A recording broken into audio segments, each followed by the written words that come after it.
Welcome back to The Explainer. If you've been keeping tabs on the Melbourne property market, you might think it's just business as usual out there.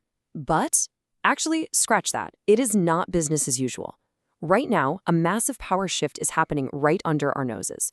We're going to decode exactly what goes down when a major player completely leaves the board, and how that literally rewrites the rules of the game for buyers, sellers, and the agents caught in the crossfire. Let's get right into it. So let's kick things off with the million-dollar question hanging over Melbourne's auction scene right now. Where on earth did all the property investors go? Seriously. According to the latest data and agents on the ground, investors have practically vanished from key parts of the market. And look, this isn't just a minor dip we're talking about, it's a structural absence. When a huge chunk of your traditional buyer pool just stops showing up on auction day, it totally changes the game and actually exposes a hidden wave of seller pressure.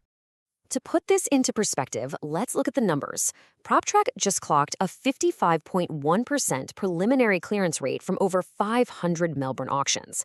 Now, on the surface, that looks like a decent rebound from the dismal 47.8% we saw over the King's birthday long weekend. But, that number is actually masking a really frantic reality on the ground.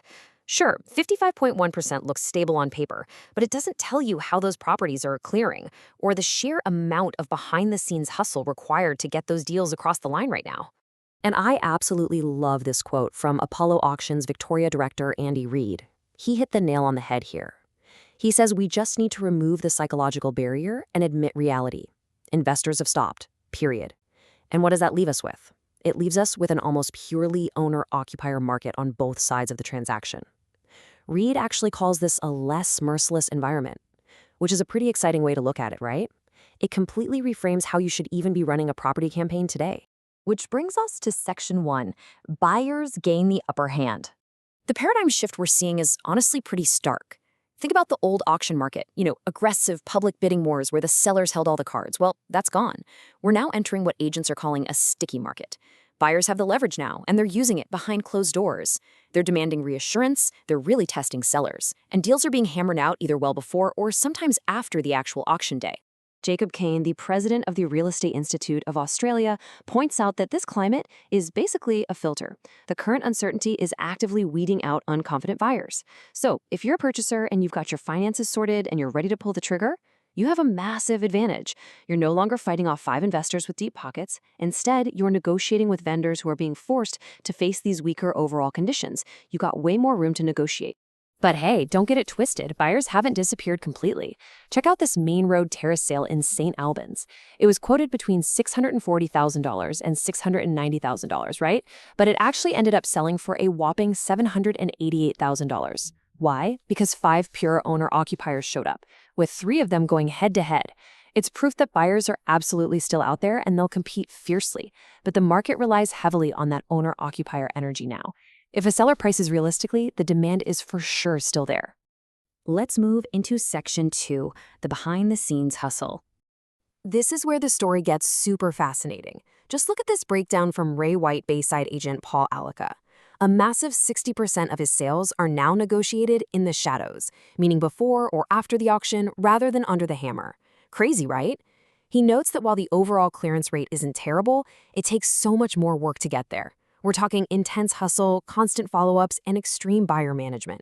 The days of just unlocking the front door and letting a crowd fight it out on the lawn, those are officially on pause. And to give you a real sense of how intense this buyer management has become, get this. One recent campaign almost completely flatlined, simply because buyers were terrified of a spiral staircase. I mean, in a hot, investor-heavy market, a buyer would probably just overlook that or plan to rip it out later. No big deal. But today, buyer fear is literally one of the biggest hurdles agents have to manage. Completely fixable flaws are threatening to derail entire sales before the hammer even falls.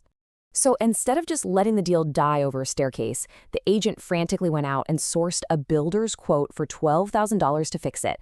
And that single move rescued the sale. The buyers were convinced it was going to cost them $30,000, or worse, that it was structurally impossible to remove. This perfectly captures that sticky market vibe we're talking about.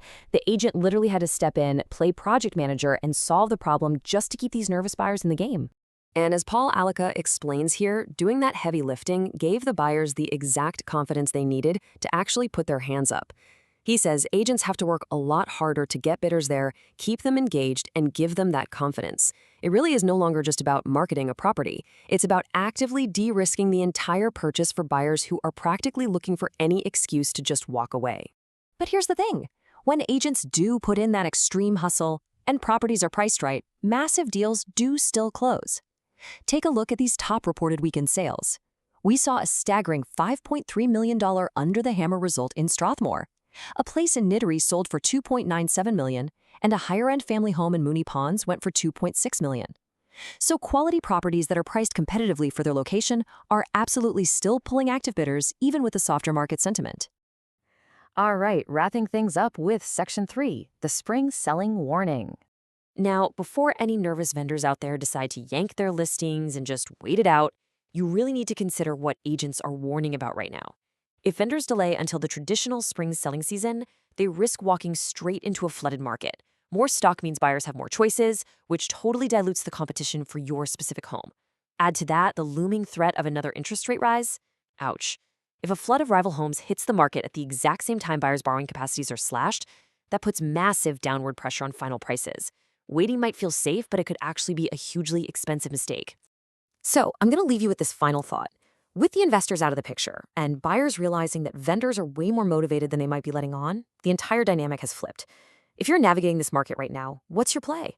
Are you going to take advantage of this newfound leverage and test a motivated seller behind closed doors today? Or are you going to roll the dice and gamble your strategy on the unpredictable spring rush? Thanks for tuning into this explainer, and I hope this gives you a much clearer picture of what's really going down on the auction floor.